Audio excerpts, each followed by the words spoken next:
Good morning, everyone. I'm so thrilled to have the opportunity to share how our next speaker has had an impact on my life. Star Parker came to my hometown of Cedar Rapids, Iowa in 2008 and shook up our world. We were not expecting this energetic, flamboyant woman of God to influence us so greatly. It's her contagious passion for life, a life that's lived well, that draws people in and convinces them they need to act. And this is her key message. Words can be uplifting and encouraging, but actions are needed for change.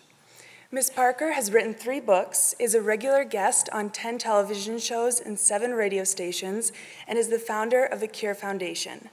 She's sure to tell you more about this think tank, but it stands for the Center for Urban Renewal and Education. Her goal for Cure is to bring about restoration in the inner cities through faith, freedom, and personal responsibility. As a former dependent on government welfare, she relates to those who believe they can't help themselves and are solely relying on government for aid. Star Parker wants change, and she is diligently working towards it. It's an ongoing process, but her patience and consistency have reaped rewards. So now I encourage you to take her words to heart, process them, and then respond with action in support of what's best for this country and for us as believers in the Almighty God. Please welcome Star Parker.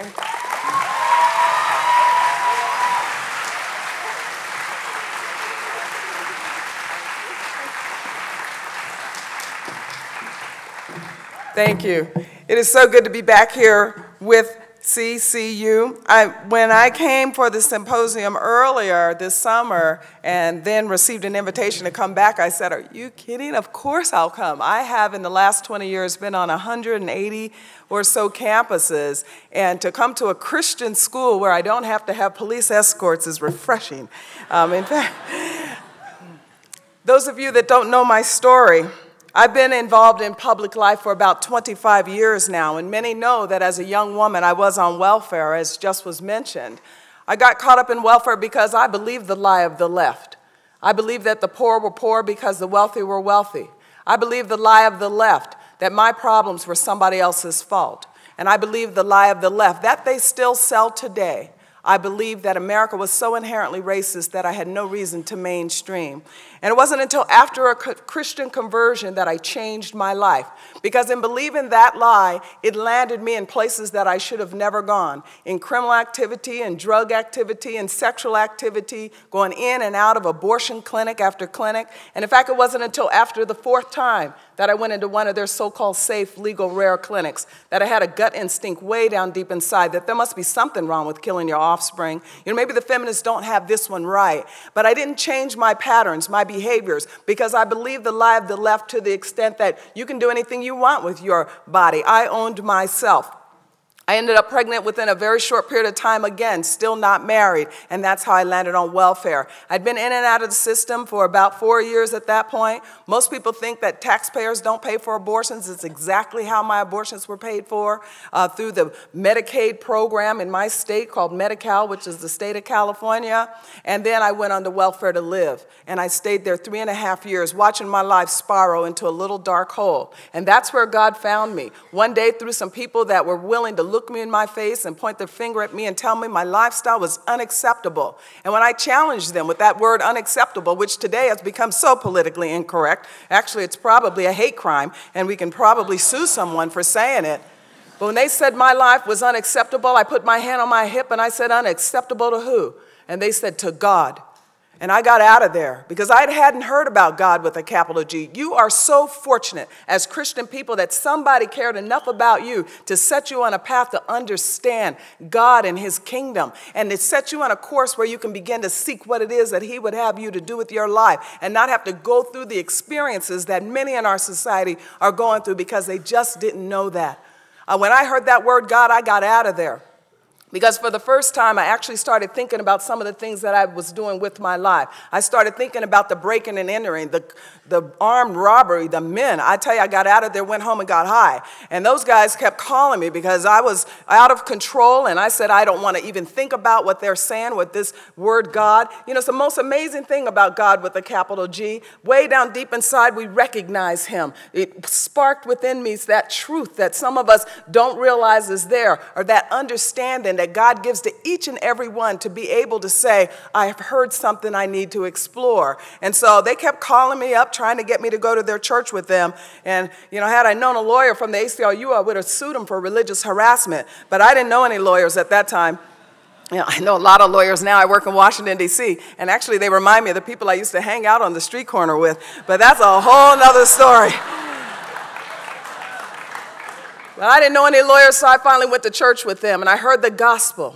I heard that the essence of the gospel was God was in Christ, reconciling the world to himself, that he wasn't counting my sin against me, that he loved me, that he died for me, and that he had set me in a place, or could set me in a place, where I could meet a destiny, where I could be all that he had for me in this little bit of space that we call time on this earth. So after my Christian conversion, I changed my life. I went back to school. I got a degree in business and international business and marketing, and then I began one. I started a business in Los Angeles, and after the 1992 Los Angeles riots destroyed my business, I began to work in public policy. I worked on welfare reform from 94 to 96, and then I founded my current organization, CURE, the Center for Urban Renewal and Education. We're a policy think tank that looks at market-based solutions to fight poverty. We're understanding that the political promises that have been sold into our minority communities need to be challenged. In fact, we need to get rid of most of the policies that have come out of that social engineering of the 60s and replace it with what God says about charity. So I started that work because I knew firsthand that these political promises that were sold into minority communities would break down those communities, because it started to create generations of pathological dependency on centralized planning and government programs. I had concluded, like most Americans, that we needed people in Washington, D.C. that understand traditional values, limited government, free markets, and strong national allegiance and defense. Traditional values, because choice loses its meaning if it doesn't matter what you choose. We keep hearing this term choice in the public square, and yet it's not defined. If we can do anything we want to, then we're like animals to just get out and just do anything you want to. And it needs to be challenged, not just in Washington, D.C. and in the public square, but in our law. We have to have some basis for how we understand and appreciate the public square and a rule of law. Limited government, because the role of government is to protect our interests, not to plunder them, not to exploit them. And free markets. You know, it's fascinating to me that now we're having discussions about capitalism and free markets, and it's under attack by many in power in Washington, D.C. Profit is good. Not only is profit good, it's moral, because without profit, we have no engine to create jobs, because we have nothing to invest in future advances, and a strong national allegiance and defense. You know, it's the most amazing to me that how we, as the Christian community, have let go our society to liberal lefts who have sold these ideas of multiculturalism and diversity up against the establishment of a strong national allegiance in our country. And the reason that we are a brilliant and exceptional country is because our law is rooted in a Judeo-Christian heritage. My life story embodies American exceptionalism, that anyone from any background, any ethnicity, anyone that even just needs a fresh start can be born again, can begin again, and can set their course and realize their dreams. So I knew that I needed to be in Washington, D.C. To start getting some new ideas flushed out so that the poor would not be subjected to the heavy hand of government, a cruel hand of government, a hand of government that I had lived by. The rules of don't work, don't save, don't get married, and will kind of keep you enslaved to this poverty plantation. You know, unfortunately, it took an economic collapse in our country to get Main Street America to start thinking about the current state of affairs in our country. I was so grateful when the Tea Party showed up in Washington, because we were talking about socialism in little private corners at that point, because I even wrote a book about socialism 10 years ago, Uncle Sam's Plantation. So when the Tea Party came to Washington to start focusing us on how out of control we had become, this was good news, because the status quo had become entrenched in Washington, D.C. It's kind of like what President Garfield said: if you have corruption and recklessness in government, it's because you tolerate it. It's because you decided that you wanted to have recklessness and corruption in government, because what they did was gave us, in the brilliance of the founding of this country, term limits. We can vote them out when they're not consistent with the Constitution and with what we want as American people. Anyway, in my book, Uncle Sam's Plantation, I talked about socialism. I revealed my story. I talked about the vast sea of government programs that were set in motion in the 30s that were going to lift our nation's poor out of poverty. But by 1960s, a benevolent Uncle Sam was welcoming mostly poor black Americans onto a government plantation by expanding entitlement programs and building out welfare policies. And instead of helping to solve the economic problems of blacks that were created by a history of slavery and Jim Crow, government welfare programs began to create enormous and monstrous moral problems, the kind of problems that are inevitable when people turn their lives over to somebody else, trying to live off of the means-tested rules of Washington. The legacy of American socialism is our blighted inner cities, our dysfunctional government-run schools, and our broken black families. Through God's grace, I found my way out. And after working on welfare reform and after it passed, I thought that we were on the road to move socialism out of poor communities and get them into the mainstream of American capitalism so that they could begin to recover their lives. So I started working on school choice. I really believe in vouchers. Money should follow children to the school their parents want them to go to. And you talk about political activity in a place where you can work as young people.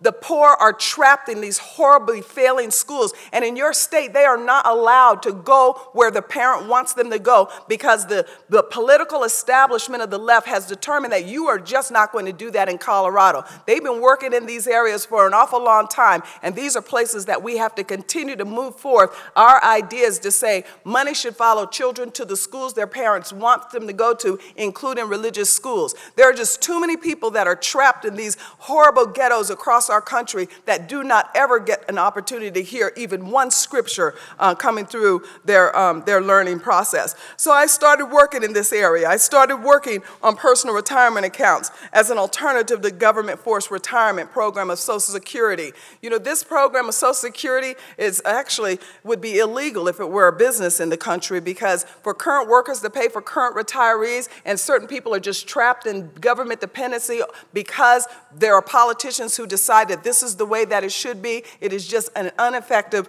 program, and it's something that should be challenged. And we were challenging and working in this area, and still are. That's why I'm so appreciative that one of my friends is now on the national campaign, Paul Ryan, because we've talked about these ideas many, many times of what needs to go on in entitlement reform, because we as a nation cannot go on the way that we have been for the last 50 years. But incredibly, we're moving women off of welfare. Our nation started going in a different direction. By 2001, we began going in just exactly the opposite direction. Power changed political parties, but control stayed in Washington.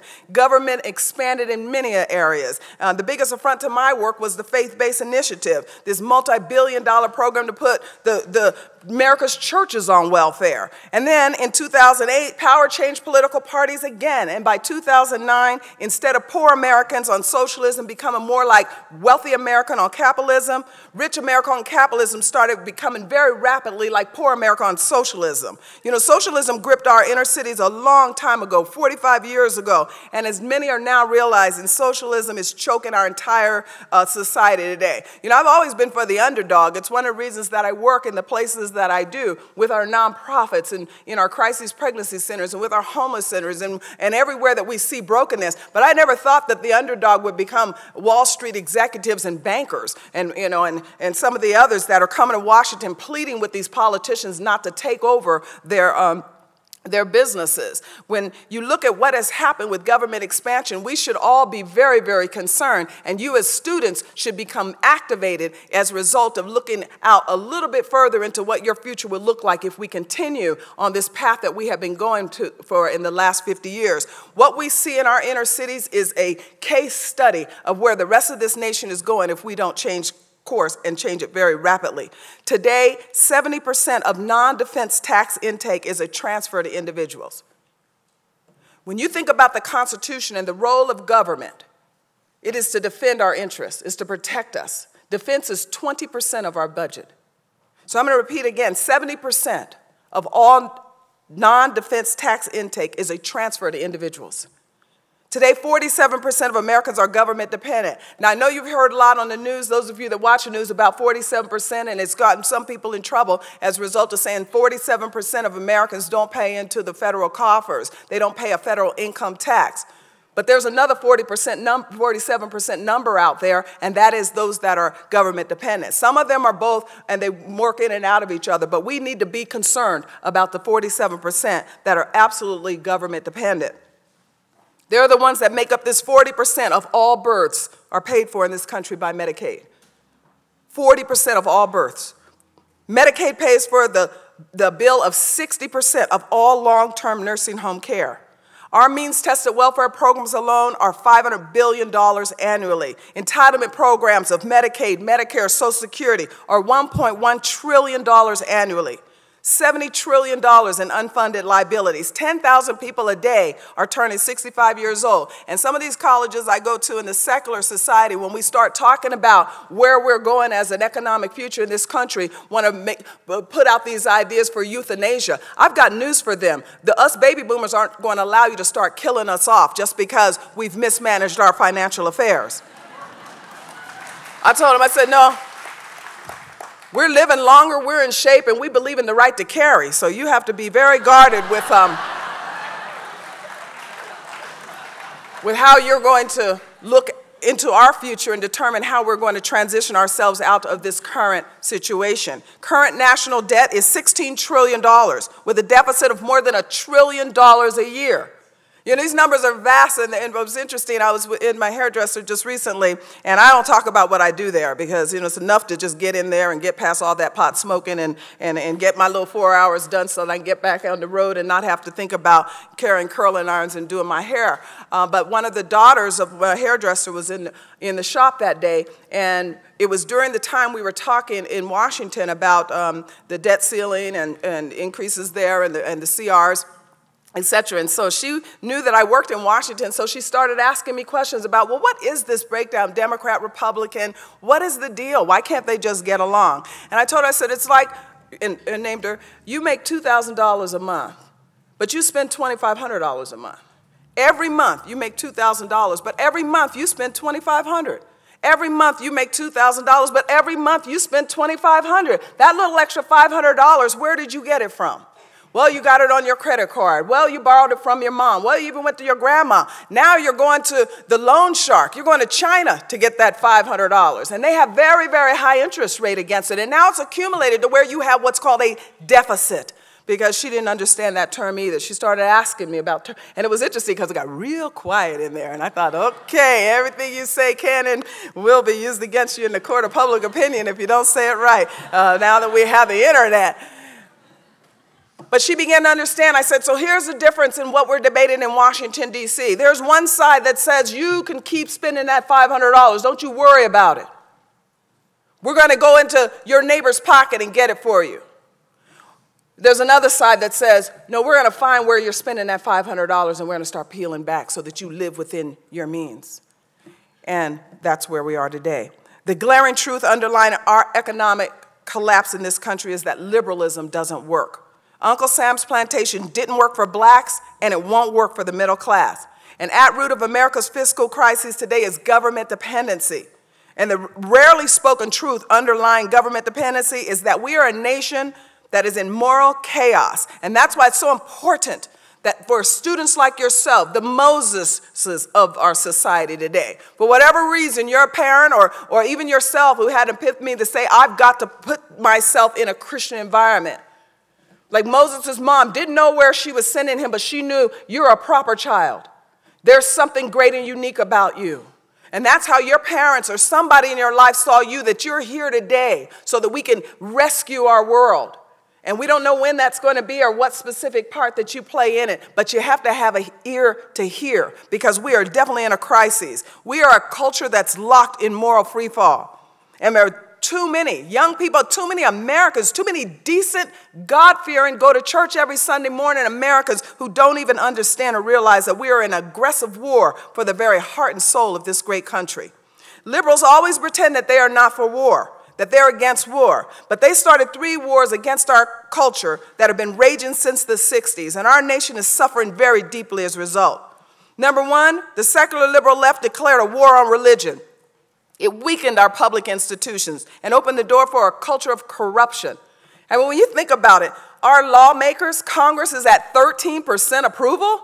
My goodness, these are the lawmakers and people don't trust them. This is a culture of corruption. And one of the reasons we're here is because of this war on religion, where our schools were scrubbed of all references to God. In 1962, the Supreme Court struck down state-sponsored school prayer. In 1963, the court ruled that you cannot read the Bible or recite the Lord's Prayer in the public schools. In 1980, you can't post the 10 Commandments in the public schools. In 1985, struck down Alabama's law setting aside 1 minute of silence for meditation or voluntary prayer. While you were sleeping, while we were sleeping, the enemy came in and sowed horrible, horrible devices of war against our very religion, against the very core of who we're going to be as a civil society. The second war that they declared is a war on women. They're the ones that declare the war on women. Although in the news today, you keep hearing them say that we're the ones that declared the war on women. No, you weakened marriage through your war on women during the sexual revolution that said you don't have to think about what you do sexually. We now have safety nets. And they opened the door for a culture of meaninglessness. Homosexuality is dividing us and bringing hostility into the public square. The answer? All sexual activity is adult activity. Keep it private. I have had so many discussions, arguments, including just a couple of days ago when I was in the University of North Carolina at Chapel Hill, because of this aggressiveness of this spirit that is determined that they are going to be in the public square and put religion at risk, to reduce Christianity and the philosophy of the Bible to reduce it to just theory. It's your opinion versus somebody else. Well, no, actually, when it comes to marriage, God defined it himself. Jesus Christ looked into the scripture himself, back into the Old Testament, and said, this is how it goes. A man will leave his father and mother and cleave to his wife, and the two will be one. He defined marriage for us, and there should not be a discussion in our public square without a fight as to whether a man and a man or a woman and a woman can marry.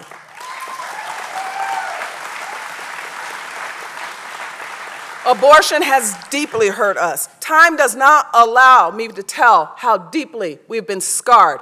Where today, 4,000 women got up and said, today's the day, and are going to one of these so-called safe, legal, rare clinics where they're going to hear piped-in music, maybe have a little picture on the wall of a flower, and they're going to go back in the back room, be put to sleep, and then go out the back door empty.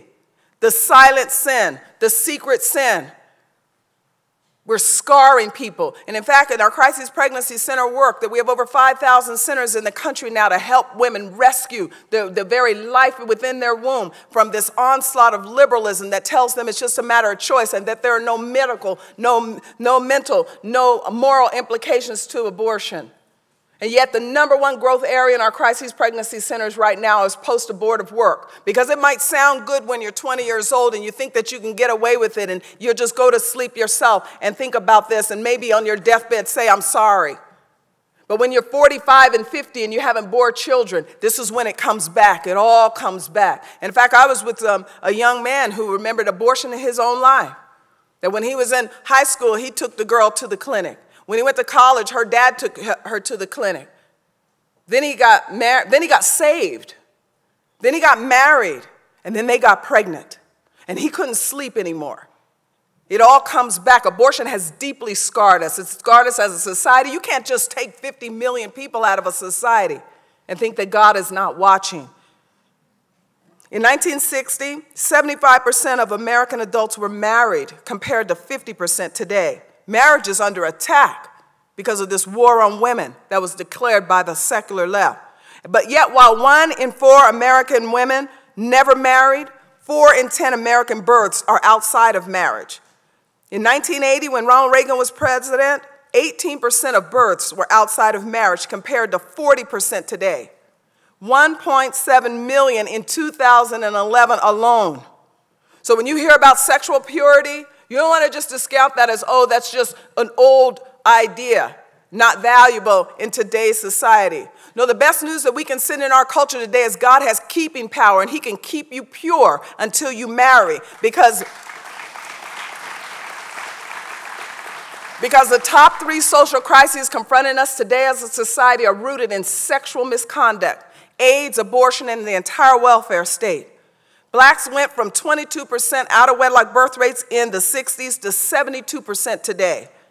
Whites went from 3% in the 60s to 30% today.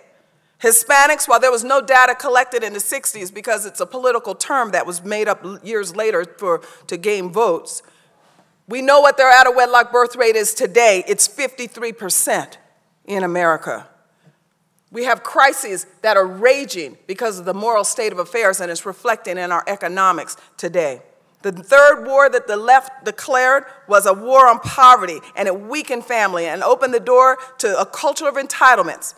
The Great Society has great cost. In just 50 years, blacks went from 70% of children being raised by married parents to 70% of children being raised by single parents today.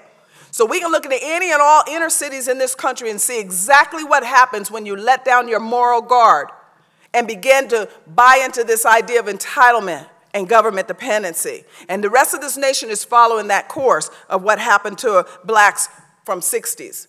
They were the group that was experimented on because they were the weakest and the most vulnerable in our society. And they had moved then from slavery to Jim Crow, and from Jim Crow to the welfare state.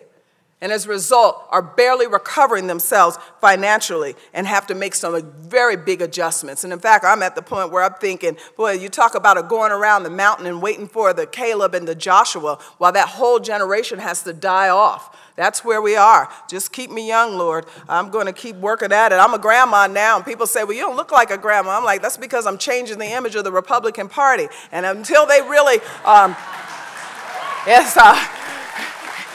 but they better hurry up, because I'm telling you, I'm running out of money for the dye that I have to put in my hair, and I'm beginning to get to the point where I only wear my high heel shoes when I'm on the stage. But there is mountains of data that point to the connection between religion and traditional marriage to civil order, protection of private property, and economic prosperity. So if we really want to build a nation of free people, we are going to have to begin again to build a nation of responsible people. I learned in my Christian conversion and my Christian journey that this whole idea of redistribution of wealth is theft. It's rooted in covetousness. When you think about redistribution of wealth, it's inconsistent with the very founding of this country. We're a nation founded in freedom and personal responsibility. We're a nation founded on the 10 Commandments, and the 10th commandment says, do not covet. And socialism is rooted in covetousness. Somebody has something somebody else doesn't have, so rather than breaking their house ourselves, we go hire politicians that'll take a gun to their house and make sure that they pay into this government coffers so that they can manipulate and distort the American dream. And the reason I say they put a gun to you, because you don't pay your taxes, believe me, they will come and arrest you. I see nowhere in the Declaration of Independence that politicians have a right to force me to pay for my neighbor's lifestyle. Not their housing, not their food, not their child care, not their bad habits, and certainly not their sex life. I see nowhere in the Constitution that politicians have the right to force religious institutions and religious individuals to subsidize activities, behaviors, or life choices that they consider abhorrent and that are violating the very tenets of their faith. And the battle that we're having in this country right now against Obamacare and its HHS mandates for sex subsidies is one that must be fought by all who believe that there are boundaries that are set in our Constitution which politicians cannot cross. Boundaries that are set by our nation's founders so that our country will be free. These boundaries that they themselves were forced to debate for 80 years regarding slavery, because freedom and the ideals of personal liberty that they themselves declared conflicted with the very law of the very land that they themselves established. That HHS mandate has made Sandra Fluke a national icon for sexual promiscuity. But I've got good news for Ms. Fluke, good news for her, that I learned in my Christian conversion when I was rescued from myself, from a sexual rampage that landed me in abortion clinic after clinic, welfare office after welfare office, that no more than should my neighbor's auto insurance cover my tune-ups, then should their health insurance cover my sex life. Not their Viagra, not their condoms, not their birth control devices, and certainly not their abortion. We are no longer a free country when politicians can force Americans to subsidize what their faith deems vile and destructive. And if you're looking for a place to plant yourself, you should perhaps pray about political office. We need men and women of integrity that understand very deeply that we're at war, a war that began way back in Genesis. When you think about what's happening right now with this invasion of personal space and private property, this is the story of Genesis, the tree. God said this is about property rights. This is mine and that's yours. And what's interesting is he gave them everything but that. And this is the debate we're having today. And we're no longer a nation of freedom and personal responsibility when politicians can pit family against family, friend against friend, neighbor against neighbor, and employee against employer, young against old, just to further some left-wing social experiment of secular socialism. We need a remnant of people that will say, I'm here, I'll do the work. We can no longer let Washington go as it has been. We're at a critical crossroads similar to in the 1850s where we cannot survive half free and half slave. We're at that moment when Abraham Lincoln looked into the scripture and said, a house divided against itself can't stand. He said that he didn't expect the union to dissolve, but he certainly knew that we had to make a choice. And we have a choice before us right now. We need warriors, warriors like yourselves that are looking to say, what is it that you would have me to do, Lord? Warriors that will say, we are either going to be biblical and free, or we're going to be secular and socialist. And this election actually is a part of that discussion. And it's one of the reasons you should take seriously the opportunity you have to register here on your campus, where they will mail back to your state. And I'm telling you, if you live in one of these battleground states, you make sure you're right at their door when they open. So the first question we should be asking ourselves about our political affairs, though, is not how do we elect Republicans. The first question we should be asking is, what is wrong with our country? We need to know what's wrong with our country. And one of the things that's wrong with our country is we're no longer building according to the blueprints. Our nation was designed to be a free nation under God, but we've lost our way. Our nation is increasingly worshiping Washington rather than the Creator, and now we're paying a price. Everywhere in this country that's untouched by government is going great. I mean, look at the iPhones, look at the iPads. I mean, I'm using one myself. Somebody asked me earlier, so you're using an iPad for a lot of things? In here, one little bitty thing, I have all types of books. I have my Bible. I've even got Paul Johnson's. That's this. I mean, everything in this little thing. All my newspapers are in here. All my all my magazines are in here. And I better hold on to it because I saw on the news that these things are disappearing from people's private space because of the theft as well. Everywhere untouched by government is going just fine. American innovation and productivity where people are free is just fine. Our problem is where we've let government take over our lives. And the federal government now takes 25% of the American economy. Out of control debt, enslavement to government, and broken families is no formula for a great country. But the good news is we can change. We can cure America as we first recognize that we are in a cultural war. And then we as Christians, we are called to save America from the onslaught of the same big government social engineers that gave us a society of moral relativism, sexual recklessness, and economic coveting. Our times necessitate that American Christians take up the backbone of the Tea Party movement, the Civil Rights movement, and the abolitionist movement, and defend our nation's founding principles. There are serious challenges to this, but we've got to get our message out. In particular, we've got to get our message out into these hard-hit communities where they don't understand at all. Getting our message of freedom into our hard-hit communities should be top on the list for Christian conservatives.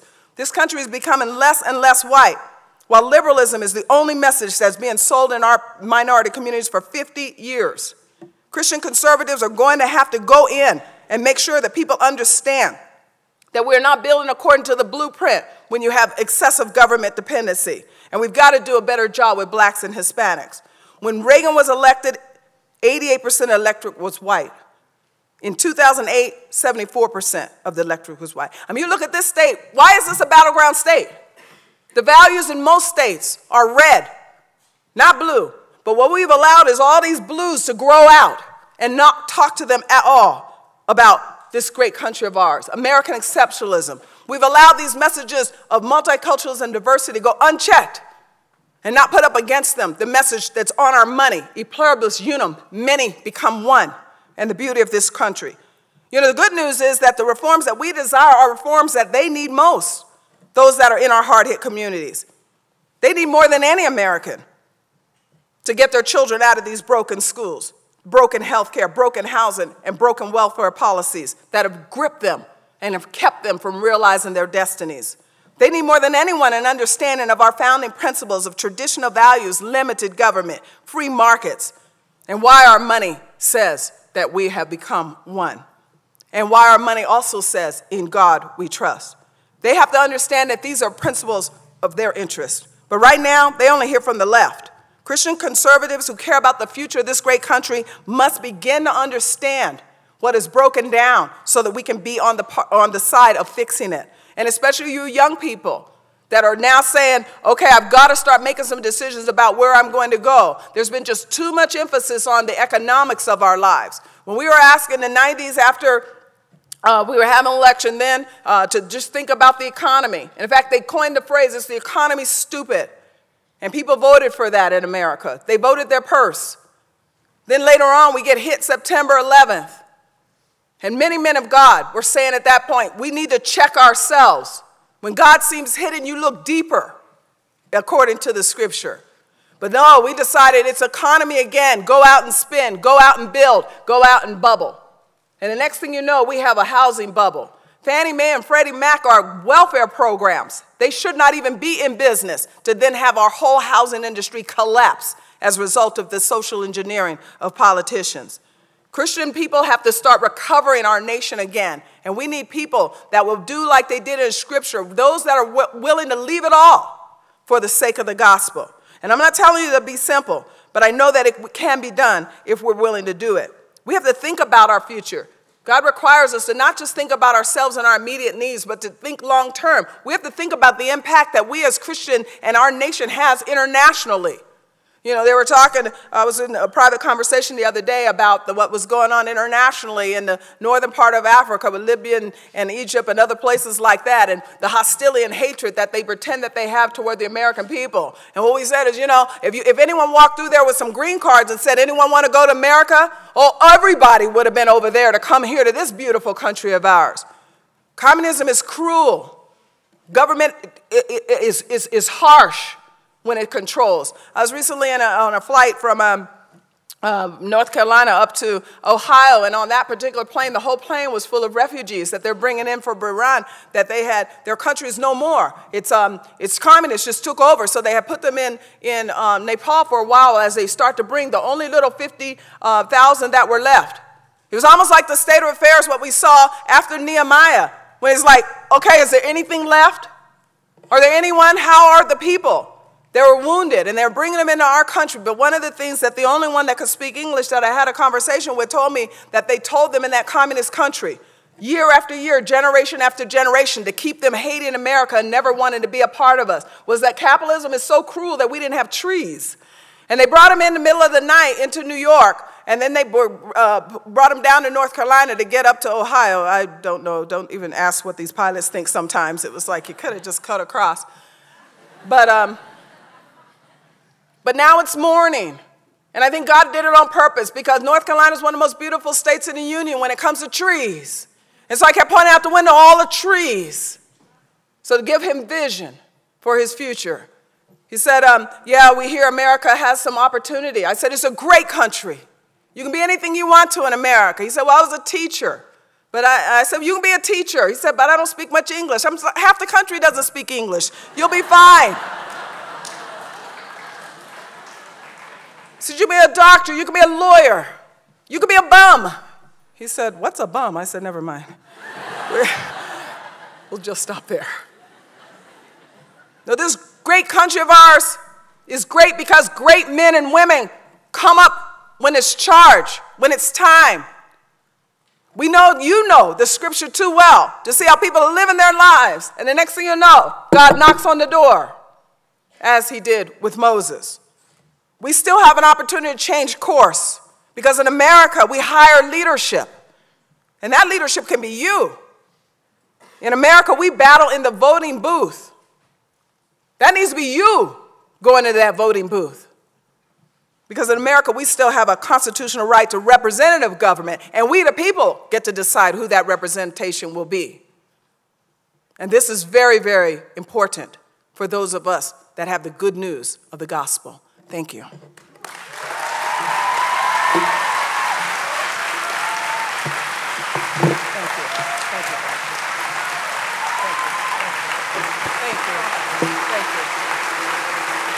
you.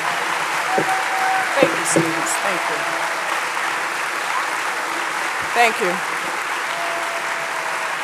Thank you. Thank you. Now you know that when I heard Star Parker in July, I said she has to be here in September. We've got We've got a couple of minutes for questions, but Star is going to be at lunch in the back of the annex to have a casual discussion with whoever wants to come back there as well, but we will take a couple of questions before we go from here. Ms. Parker, thank you. That was over here. Well, over here. Hi. Hello. What is your name? My name is Gina. And are you from Colorado? I am not. Where are you from? New Mexico. Oh, okay. That's a battleground state, girl. But go ahead.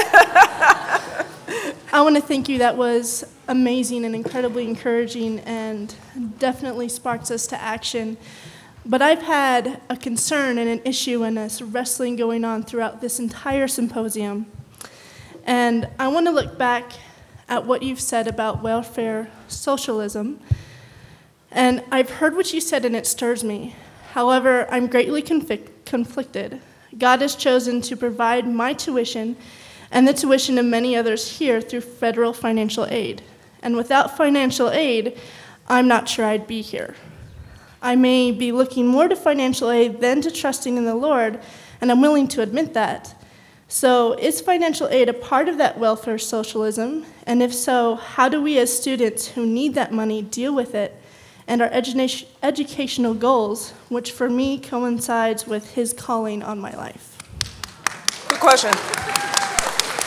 One of the challenges with letting most of our institutions collapse and for government to interject itself in many, many areas that it does not belong, including in financial aid for our students, not just in terms of grant but loan, we now have a dependency that would not be there if the private sector were unleashed to do its role. So for your personal situation, you don't have many options. The bigger questions for us today, and as we're being called and pulled through this symposium to think about our public square, which is our political life, is to make sure that we transition ourselves out of this type of government dependency.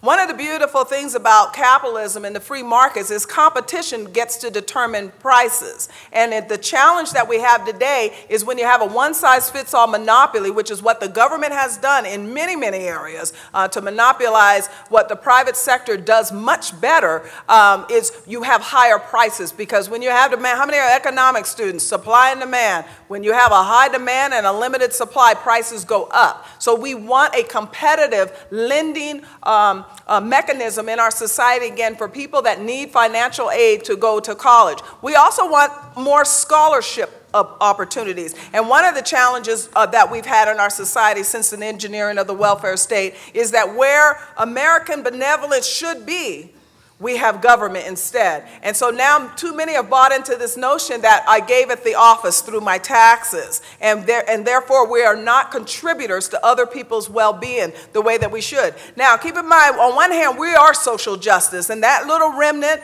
of the body of Christ that constantly makes sure that the poor will always have, that remnant that is social justice, to be a part of our crisis centers, or to be a part of our homeless shelters, or be a part of those that just can't help themselves, that are fostering children and homeschooling their children. But generally speaking, we're at about 3% of people that give away their, money that's given away today is about 3%.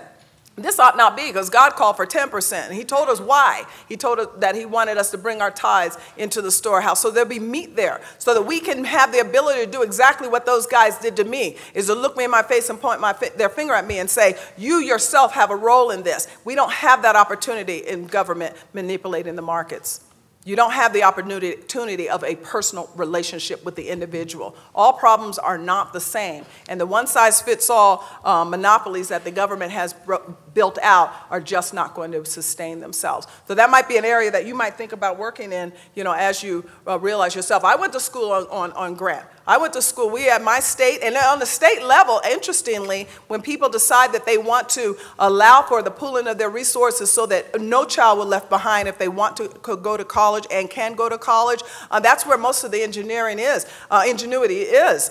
Some states like Georgia, I mean, if you just get a certain grade, you go to college. They just don't, that's what the Georgians have decided. What we're seeing is too much out of Washington. Yeah, let's go over here, young man. Thank you for your question. My name is Ryan Allen. I'm from Aurora, Colorado. And I wanted to say two things. So first off, I would just like to commend you for the exceptional, no, not even exceptional, it's an understatement, the wonderful, amazing, I can say so many things. But anyways, I mean, I believe that you gave one of the best presentations on conservative beliefs that I have ever seen, and I commend you for that, and thank you. I can see why. Thank you. And I can see why that the Lord has made you move mountains, has made you move political mountains. Thank you. And so, indeed, I thank you so much for your time spending here. You're welcome. And so, the second thing I want to ask is, so, like, there are probably like liberals out there like, this message, hogwash. Right. So, what would be like the response then for, like, if they like say, well, you're trying to stay on Christian beliefs? That's like, what about separation of church and state? Right. Like, how would you respond to that? Well, I'm one that believes that you can't separate the church from the state. I believe that our being, let's face it, we all start with a basic set of assumptions. Even liberals, they have to start with some basic set of assumptions. So you're either going to believe that that there is a God or not. And I don't believe that as Christian people we should separate ourselves from that we're doing in our profession. When it comes to liberals and their response to my message, you're absolutely right. I mean, I live a very lonely life, if you will. It's social suicide for somebody like myself to stay. And actually, it's dangerous. Well, I really do have to be very guarded because those that demand tolerance of the rest of us are just not as tolerant as I would prefer them to be. No, they're not. They get up in my face personally. But no, I think that we have a unique role in our society and in our world as Christian people because of the essence of the gospel. When you think about the poor in particular, which is where liberalism grabs its beginning so that they can say they're speaking on behalf of these individuals. When you think about the poor and you think about what the Lord said about the poor, the very first order of business, in there again, reaching into Isaiah, was to preach the gospel. Why does he want us to do that? Because he knows that it changes hearts. And now you have the ability to self-govern. And we don't want to shy away from that. That's what has made our country strong. Christianity has made our country strong. It has made us the people we are to be tolerant of any and all other beliefs. But it doesn't mean that those beliefs have to usurp us and make us in the public square be silent. When you think about even preaching the gospel gospel to the poor. Keep in mind when John the Baptist, when Jesus' cousin was in jail, remember when he had his disciples go to the Lord and say, are you the one, or should we look for another? Do y'all know that scripture or in that body of text where he said, go ask him, are you the one, or should we look for another? And Jesus told John's disciples, go tell John these things. Go tell him that the blind are seeing, that the lame are walking, that the dead are being raised, that the leopard is being cleansed, and that the gospel is being preached to the poor. Now, why would he put that there with all of these amazing miracles if the gospel being preached to the poor were not in and of itself a great miracle? So no, we cannot leave the public square with our Christianity. Indeed. Thank you so much once again. Go right here. Yes, ma'am. Hi, I'm Allie. Hi. Quick question. Would you mind defining socialism for me? Did you say define socialism? Yeah. Well, in a thank nutshell, socialism is government attempting to do for an individual something that they should do for themselves. Thank you. You're welcome. My name is Matt Erickson. I'm from here in Colorado, and I was also struck by your message, especially of speaking to the poor and especially minorities in inner cities. But there's an attitude in our society that unless you're a minority, you can't speak to minorities. Unless Right. you're a woman, you can't speak to women. Right. And as a white Christian man, that leaves me with very few options. How would Right? how would you go about trying to enact change with all that going on? Well, you know, that's interesting because that is part of the rhetoric of the left to keep their wars engaged. You yourself can't talk about the impact of abortion because you're not a female. Are you kidding? Not only are males dying in the womb, but but we're talking about legacy. You know, when you think about time, there are only two places outside of nature where God put time. In the week for worship and in the woman so she could stabilize society. And we started manipulating that biological clock. Men lose track of time. And when you think about men, oh, it's so true. They have ask a 65-year-old man who never married why. And after he peels away all of the other stuff, then he says, I just thought I had more time. I ran out of time. No, women stabilize a society, and God did this on purpose. Time is a social stabilizer. Think about yourself. If you're a freshman, you want to get away with a little bit more playing, and a little bit more TV watching, a little bit more hanging out at volleyball court. But if you're a senior, your attitude's a little different because you're running out of time. And it's one of the reasons that we've seen marriage dissolve is because men know if I get married, she's going to turn that biological clock on and I'm going to have some children and be responsible. So the longer we can run away from that, most people do. Responsibility is very, very hard. But so, now I forgot the original question, but what can you speak into these things? We absolutely must, and because it's a lie. You know, the Winans did a song years ago, and the part of the lyrics to the song was, it's good to know he'll be there when I fall, but it's better to know I don't have to fall at all. We have a message for the world. You don't have to go through what I went through, which was straight down, to be a messenger of the gospel of the Lord and how he himself will redeem you. We need more stories of sexual purity, and we need more men to talk about it.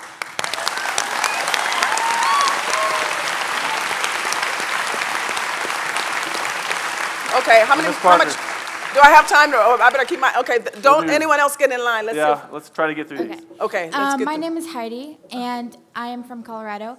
I have lived on welfare my entire life, and I was wondering, what are your views on